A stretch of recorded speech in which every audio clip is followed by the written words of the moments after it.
नमस्कार दोस्तों, स्वागत करती हूँ मैं आप सबका अपने यूट्यूब चैनल में। आप लोगों के बीच एक सोहर का उठान लेके आई हूँ। कैसा लगा कमेंट बॉक्स में ज़रूर बताइएगा। देवी मैया जय दिहली गोदी में लालना, देवी मैया जय दिहली गोदी में लालना, देवी मैया जय दिहली गोदी में लालना। सास लुटावै पियरी ननद लुटावै चुनरी, सास लुटावै पियरी ननद लुटावै चुनरी।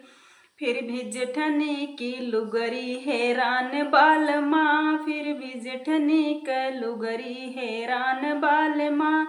देवी मैया जय दिहली गोदी में लालना, देवी मैया जय दिहली गोदी में लालना।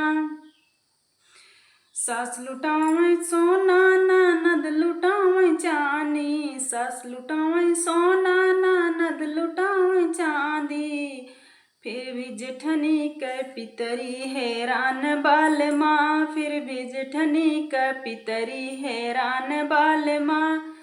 देवी मैया जय दिहली गोदी में लालना, देवी मैया जय दिहली गोदी में लालना। सास लुटावै टंकी ननद लुटावै बल्टी, सास लुटावै टंकी ननद लुटावै बल्टी। फिर भी जेठनी का लोटा हैरान बाल माँ, फिर भी जेठनी का लोटा हैरान बाल माँ।